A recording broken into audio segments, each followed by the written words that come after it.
Maayong gabi sa tanan.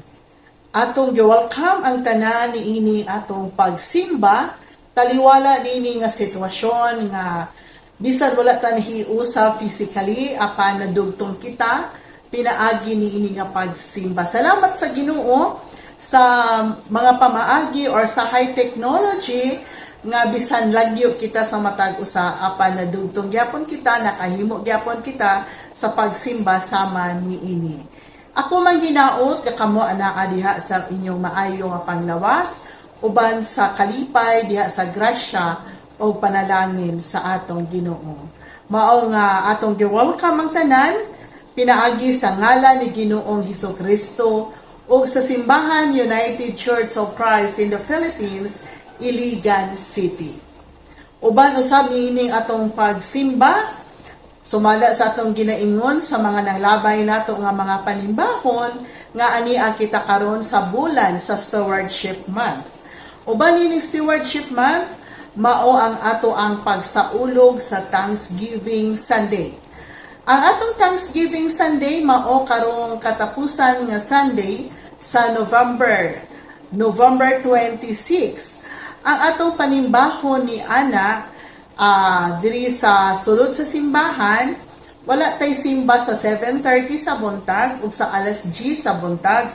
Ang atong simba alas 9 sa buntag.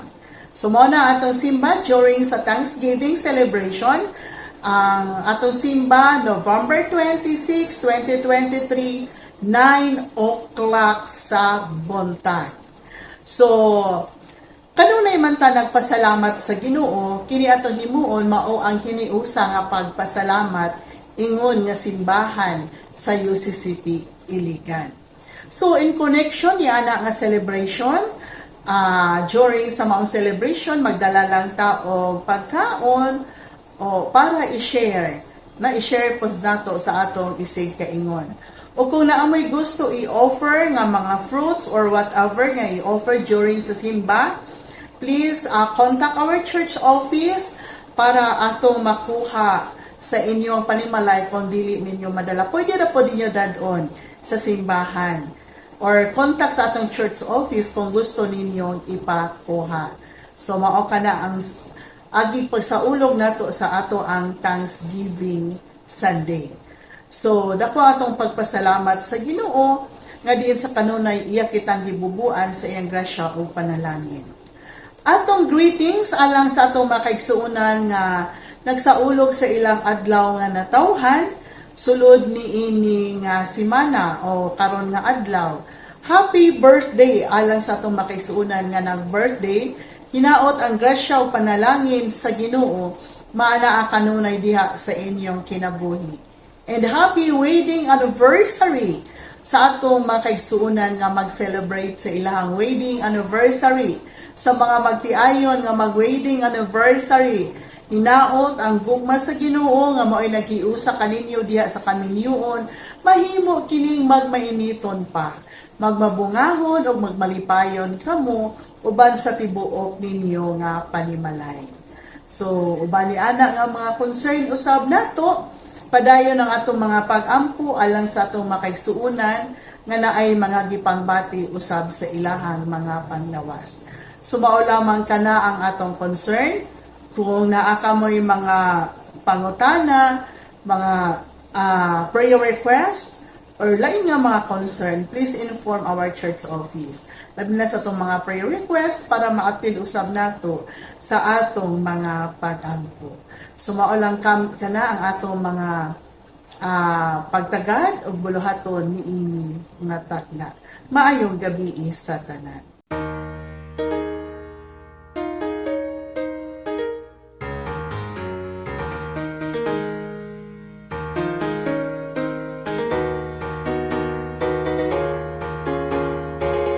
Creatures of our God and King, rejoice, give thanks, praise Him and sing. Alleluia, Alleluia. All creatures of our God and King, your joyous song, your anthem bring. Oh, praise His name.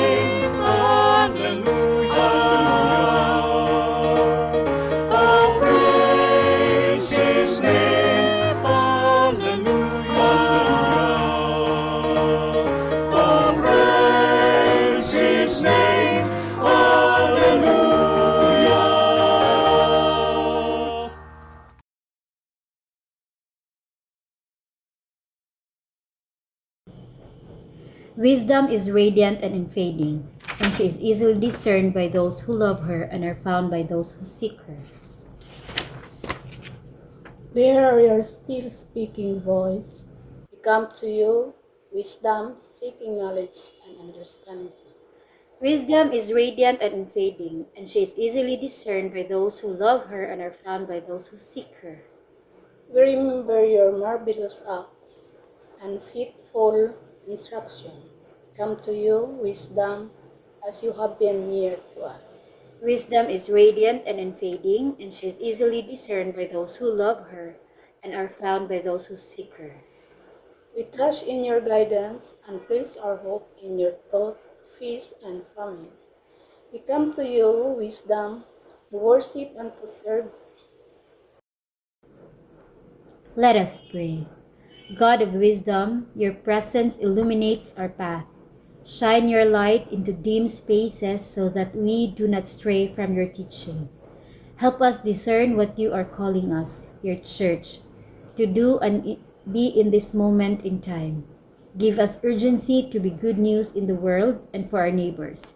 Let your glory reign among us and your spirit lead us into truth, justice, and love. For your name and in your name we pray. Amen.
Wise God, we often seek counsel from so many sources while ignoring your guidance.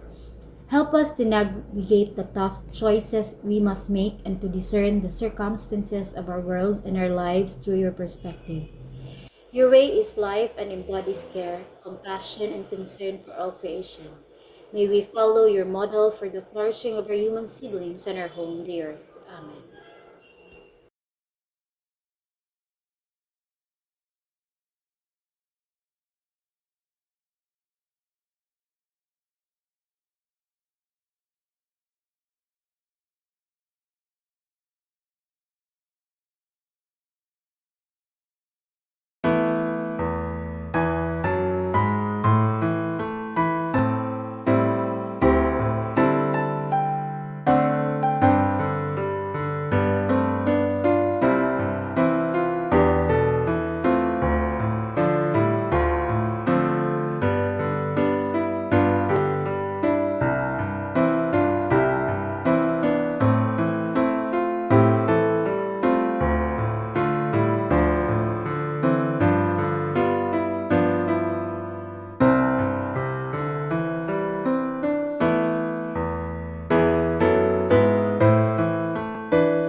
Beloved, God gives good instruction and the grace to begin anew. You are empowered by God to choose the path of life everlasting and nudged by God when your journey strays. Know that every moment toward God is received with gladness and the full and welcoming embrace of the Holy One. Thanks be to God.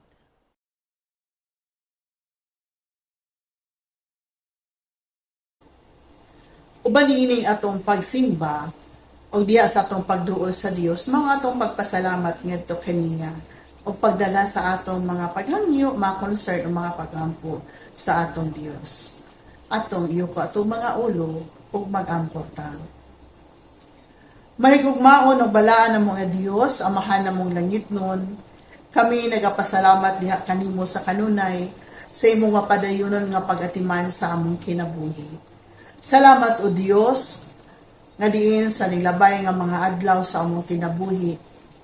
Imong gipadayag Ginoo ang imong pagka-Dios uban sa imong paggiya sa pagbubo sa imong grasya o panalangin.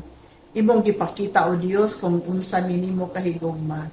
Salamat Ginoo sa imong mga kamot nga diin mo ay nagaagakay kanamo, mo ay nagagiya kanamo. Salamat Ginoo nga anaa ikaw, mo ay nagapamuhat diha sa among kinabuhi uban sa imong proteksyon. Ginoo, salamat usab niini nga kahigayunan. Salamat o Dios sa matag usa nga nakigdugtong niini nga panimbahon karon. Salamat sa ilang kinabuhi. Salamat sa imong pag-atiman nganha kanila. Kung hain man sila karon Ginoo, akong pag-ampo nga ikaw o Dios, magabulig, magatabang, magapanalangin. Ablihi o Dios kanunay ang ganghaan sa imong grasya o panalangin o ipadagaya kininganha kanila o Dios sa ilang kinabuhi, sa ilang tibuok nga pamilya. Panalangin niya ang ilang panimalay Ginoo. Pasinati diya sa tagsatag sa kapanimalay ang imong gugma, kaluoy, kalinaw, uban ang kalipay sa pagpuyo o Dios. Itugot Ginoo nga sa matag membro sa panimalay, anaa ang pagrespetuhay, pagnagsinabdanay, o paghigugmaay sa matag usa. Ana usab ang pagtinabangay Ginoo, o ipatunhay diha sa pamuyo ang imong gugma o kalinaw o Dios. Aron kini Ginoo mo kayanap ngadto sa komunidad, diin ang imong mga katawhan, imong gipahimutan. Panalangin ni usab ang mga trabaho sa imong mga katawhan o Dios. Trabaho nila naa sa pribado o sa publiko nga mga buluhatan. O diha sa panimalay Ginoo. Panalangin ni ang ilang kinabuhi kung naaman sila yung mga gipangbati o Dios, anaaman kaluyahon silang panglawas, ana may mga balatian o sakit-sakit diha nga party sa ilang panglawas. Ginoo ang imong mga kamot nga gidupa dito ibabaw sa cross. Ipandong ihikap kini nila o Dios. Ayuha sila Ginoo. Panalangin sila. Hatagi sila dugang paglaom, uban silang pagtuog pagsalig nga kanimo. Nga maangko nila o Dios ang kaayuhan sa ilahang gibati. Bisan pa o Dios, hatagi o kalinaw sa panghuna-huna, kahapsay sa pagbati, kalipay o Dios di sa pagbati, kini imong mga katawhan. Sangkapi usab Ginoo, sa tanan nga gikinahanglan material man o financial o Dios. Ibubo niining imong mga katawhan Ginoo. Aron sa ingon diya sa pagpadayon, sa pagbuhat sa mga tahas ng imong bisangon o Dios. Makapadayon ang imong mga anak uban sa paglahutay niini. Mubati magkakapoy apan Ginoo mubarog, mutindog o mupadayon tungod kay ikaw Ginoo mo'y naghatag og kusog nganha sa matag usa. Mao nga o Dios dasiga kanunay kining imong mga katawhan. Ayaw o Dios itugot nga mawala ang ilang paglaom. Kundili Ginoo bag-uha kanunay ang ilang paglaom matag adlaw diha sa ilang kinabuhi. Aron o Dios sila gayud Ginoo makapadayon, mupadayon nga badasigon, taliwala sa makasinatian o sitwasyon nga ilang matubang o masugatan niini nga kinabuhi. Bisan pa o Dios kami nagampo Ginoo sa kanunay. Alang o Dios sa kalinaw sa among pagpuyo. Labi na Ginoo sa kahapsay, kalipay, kalinaw diha sa pagpuyo sa komunidad, sa tibuok nasod, bisan pa sa tibuok kalibutan. Wala nalilong diha kanimo o Dios ang sitwasyon sa ubang kanasuran. Ginoo kaluoy intawon ang imong mga katawhan. Ihatag o Dios ang paglahutay Ginoo taliwala sa sitwasyon nga ilang giatubang nga kagugot. Nasayod kami o Dios nga anaa gayud ikaw nagalantaw. Busa amahan na mo langit doon. Kami sa kanunay nagatawag, nagaampo diha kanimo, uban sa imong kaluoy. Nga diin o Dios ihatag ang paglaom sa imong mga katawhan. Bisan pa o Dios ni nga nasod kami nagampo alang sa leadership ni nga nasod, ikaw maghatag sa kaalam kay balo ug gugma diha sa pagpamuhat sa tahas o posisyon nga imong gipahimutan diha sa matag usa Ginoo gikan sa pangulo ngadto sa matag kabaranggayan o Dios sa kapitan o ngadto sa mga kagawan o bisan pa sa mga presidente sa matag puro Ginoo. Pasinati nila o Dios nga anaa gayud ikaw mo ay nagahatag nagagiya nganha kanila sa kanunay. Bisan pa o Dios sa matag kasimbahanan sa kinatibuk ang simbahan sa United Church of Christ in the Philippines. Uban o Dios sa leadership ni ini sa mga kapasturan o sa tanang magbubuhat. Bisan pa ang sa tanang sakop o Dios sa matag lokal, jurisdictions, conferences, national. Ginoo panalangini kini o Dios. Ihatag ang imong grasya, ang imong paggiya uban sa imong proteksyon Ginoo ngana sa imong mga kaanakan. Busa amahan na mong langit noon among gisalig diha kanimo ang tanan.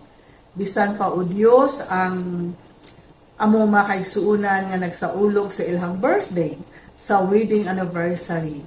Himua nga magmabungahon, makahuluganon, malipayon ang katuigan imong gihatagan ha kanila.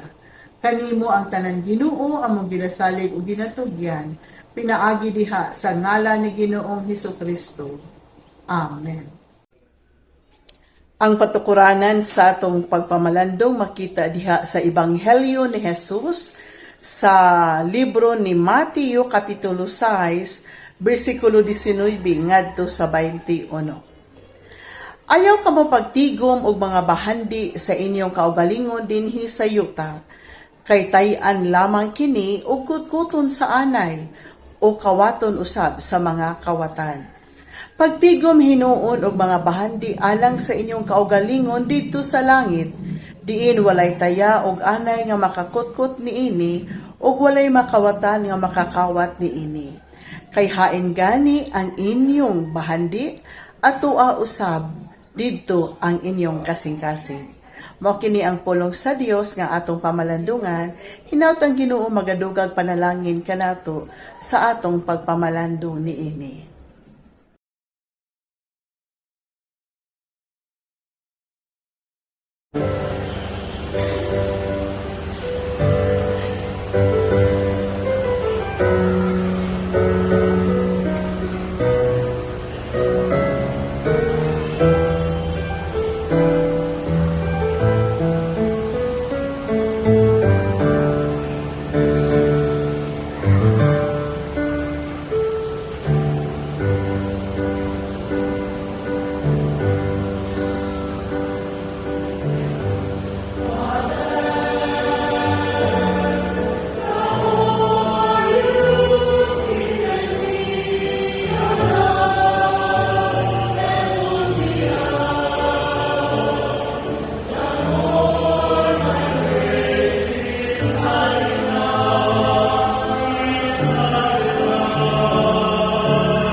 Maayong gabi sa tanan. Usa ka summer day in 2021, usa ka tawo naka-discovered og 158 bowling balls sa iyang backyard during an outdoor renovation. Panahon kadto sa demolition around back steps of his house that also discovered a black spear buried in the sand behind some cinder blocks. Usa lang kadto sa mga bowling balls. Wala siya gadahom nga daghan pa di ay. Ningon siya, I was kind of assuming maybe there were just a couple in there just to fill in. The deeper I got into it, the more I realized it was just basically an entire grid work of them making up the weight in there. As Olson continued digging, he uncovered ball after ball. It finally sounded how this treasure of rusted, cracked, dirty balls got there. There used to be a bowling ball manufacturing plant nearby in Muskegon, Michigan. Kini mga bulag gikan pa sa tuig 1950s. Nagpasabot nga 80 years old. Tuod man wala na kini kapuslanan o useless na kini ingon nga bowling balls. Apan alin sa uban na apa kinibili or value. Si Olson nagplano nga iya kining gamiton ingon nga border sa iyang landscape o magbuhat siya og sculptures. He has also donated 8 balls for use by a church in a bowling ball cannon to a pig roast. His stepfather also plans to use them as a custom furniture legs. Sa mga sugilanon, kini nagpakita nga anaal diha sa kasing-kasing sa recipient ma-determine ang value sa treasure. Wala na kini pulos ingon nga bowling balls, apan napuslan kini sa lain nga paagi. Ang punto niini nga ang real value wala diha sa treasure nga nakalutan apan diha sa paagi kung giunsa nimo paggamit. Jesus said, "For where your treasure is, there your heart will be also." Matthew 6:21. Pananglitan, tawagan ka sa imong friend na ali diri sa balay kay na ako'y ihatag nimo. Pag-abot nimo dito sa ilang balay, giingnan ka nga, friend. Feeling na ako, dili na ko magdugay, kay naa siya'y sakit lagi. Unya, wala ko'y laing familia, wala ko'y paryente. Murag si Tatay Sito ba? Diba? Kung itong ibalik lang tao, madumduman si Tatay Sito na wala siya familia, wala paryente. Pero tibok simpa lang yung familia in blood relation. Dayon, ignon dayon ka. Na ako'y hinipos o tinaguan. Ikaw akong hatagan, ana. Dugay-dugay na nako ng tinigon. Mga dekada na, ikaw yun akong napilian. Siguro, ikaw nga naminaw, nahuna ni mo nga unsa kaha ni. Unsa kaon kaha. O unsa kaha imong huna-hunaon. Siguro maghuna-huna ka nga, oy, bahandi siguro ni, or kwarta, or salapi. Makabagyad na ko sa akong utang, or magnegosyo ka ako.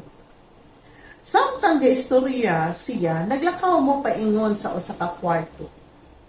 Ug iyang yablihan, ug ipakita niya nimo. Imo na ning tanan. Pagtan-aw nimo sa kwarto, tuod man, nakita nimo ang giila niya, o iyang gitigom, nga siguro treasure to iyang paglantaw.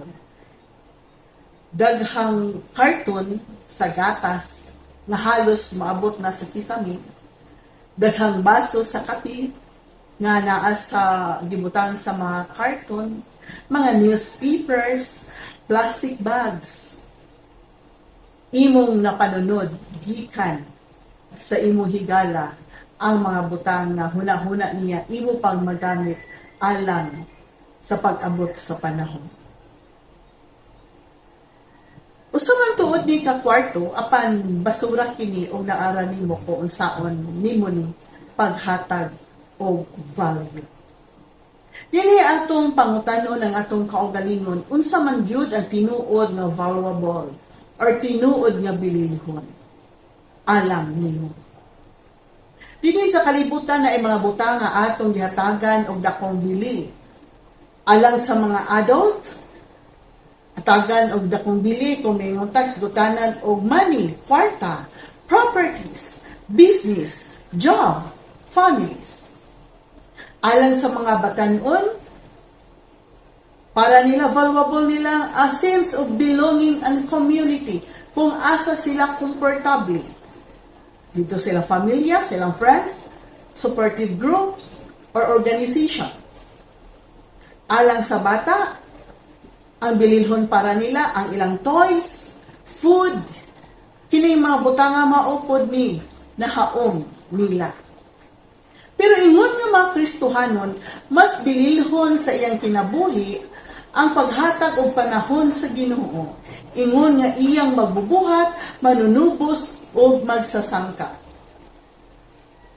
Kay sumala pa sa atong teksto nga atong gigamit sa Mateo, Kapitulo 6, versikulo 19, ngadto sa 20, ayaw kamo pagtigom og mga bahandi alang sa inyong kaugalingon dinhi sa yuta, kay tay-an lamang kini ug kutkuton sa anay o kawaton usab sa mga kawatan.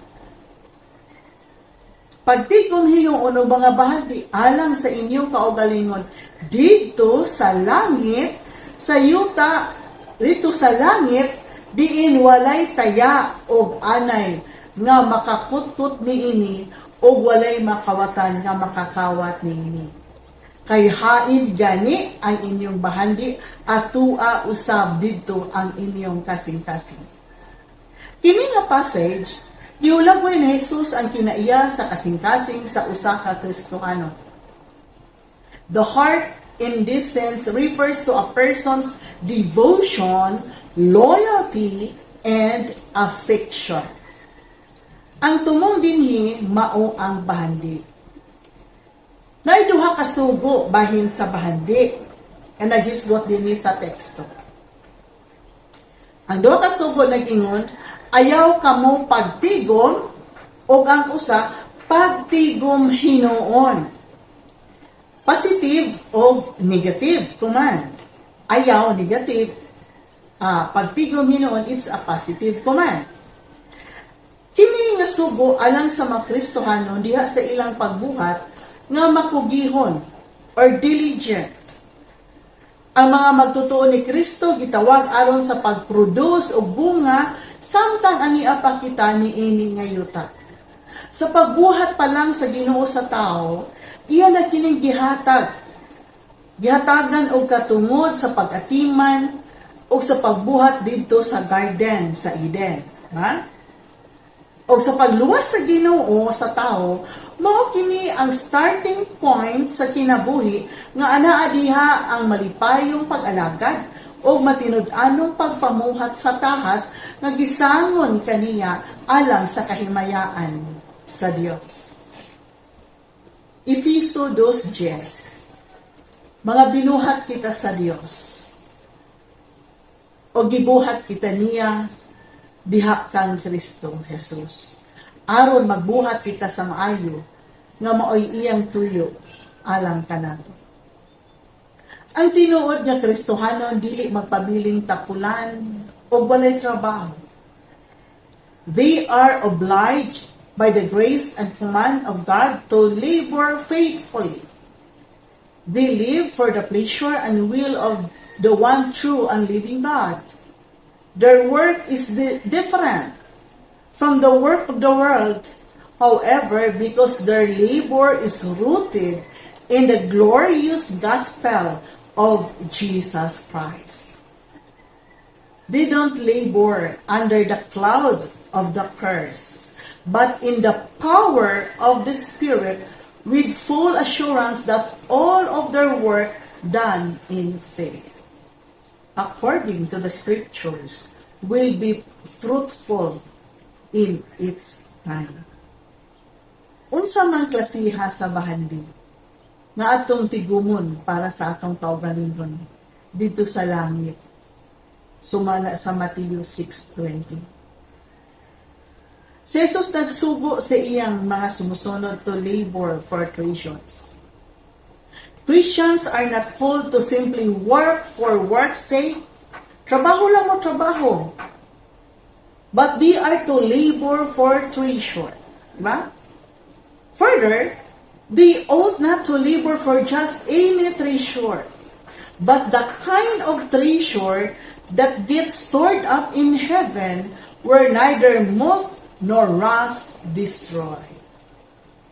Walay anay or taya ng bukot-kot niini. Ang mga Kristohanon magbuhat o maghago alang sa mga butang nga bililhon diha sa Ginoo. We can discover what God finds valuable and how we are to go about storing those things up by diligently searching the scriptures. The good works that we are called to do are plainly laid out in God's Word. An excellent place to start is by looking at the commands and commissions of Christ. Si Jesus nag-ingon sa iyahang mga sumusunod. Ya sa Mark 1:15, to repent and believe the gospel. Matthew 28:19, be baptized. And Luke 22:19-20, participate in the Lord's Supper. Matthew 6:9, pray. In Matthew 23:23-24, give. Hatag. In Matthew 22:37-40, love God and neighbor. And teach others to obey the words of Christ. O uban pa, mga kinahanglan natong basahon ang Biblia, ang balaang kasulatan, aron atong mahibaw-an, atong madiscover kung unsa gyud ang tinuod nga treasure para nato, nga atong tigumon, nga atong haguan, atong tigumon dito sa langit para sa atong kaugalingon. Our heart's treasure is revealed by how much value we place on someone or something. Na ay article shows the world's most expensive purse, one of which was owned by Elizabeth Taylor, na ang kantidad ni ini $11 million. O, mas labaw pa, over $11 million. Inana, kamahal ang maong pearl.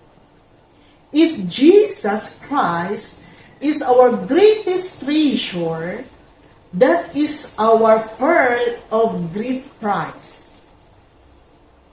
Then we will value His purposes and His kingdom above all else. Naabay mas labaw pa diha nga valuable or bililho nato labaw sa kang Kristo? Is there something you are valuing and treasuring over your relationship with Christ? Mga igsuon, hinumdumi kini. Where is your treasure? As what St. Augustine wrote. Where your pleasure is, there is your treasure. Where your treasure is, there is your heart. Where your heart is, there is your happiness. Mga kaigsuunan, atong tinguhaon, dili lamang ni ining bulan sa pagkatilubyanan, kundi diya sa atong tibuok nga kinabuhi. Kita gitubyanan man, o gasar, o treasure, himuon nato, na ang treasure nga mas labaw na itong tigumon, alang sa atong kaugalingon, katong treasure, dito sa langit. Kaya walay mukot ko, na anay o taya niya. Yung hatag kini nato sa tinuod na kalipay. Hinaon. As the people of ancient days said to Joshua, let us proclaim that we will serve the Holy One. Let us choose this day to serve with all the gifts and resources we have been given to the glory of God and in generous hope for the world. Let us now give our tithes, pledges, thanksgiving, and other offerings.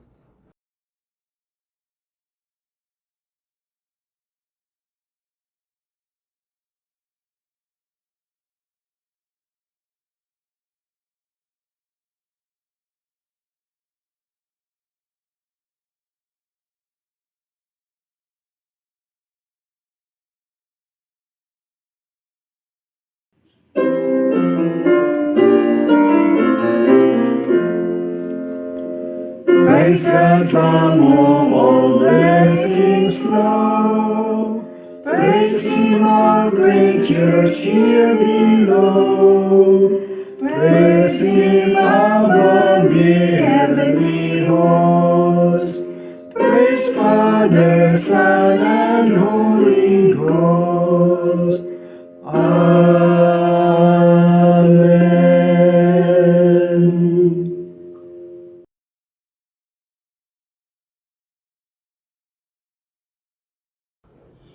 Discerning God, receive our offerings and gifts for your kingdom. Let them be a blessing to those in need of encouragement, material goods, and evidence of your presence among us.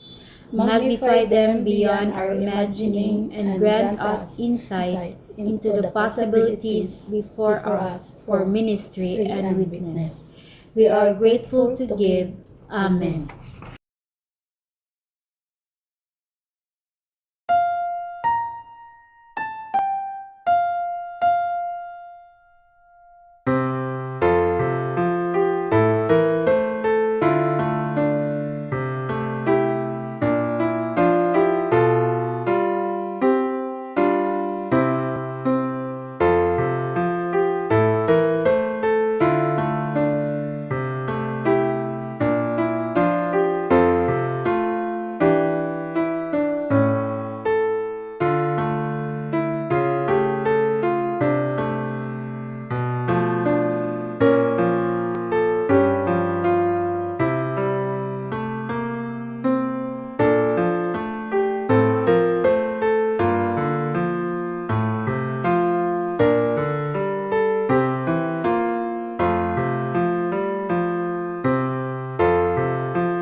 Magampo ta. Salamat sa imong pagpahinumdum kanamo sa kanunay o Dios nga kami magtinguha gayod sa langit nung bahandi uban Ginoo sa pagbuhat sa tahas nga imong gisangon kanamo. Tabangi kami o Dios nga diha sa among pagpaningkamot, diha sa among pagpamuhat Ginoo, among mahibog mabuhat o Dios ang buluhaton nga imong gisangon kanamo ang kini makahatag og kahimayaan diha sa imong ngalan.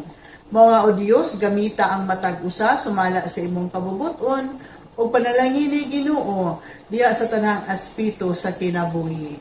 Amahan namong langit no natapos ang among pagsimba ug padayon kami diha sa among pagpangalagad uban o Dios sa among paglaong, pagtuo, pagsalig nga ikaw magauban, magagiya kanamo ug magatudlo sa angay namong pagabuhaton.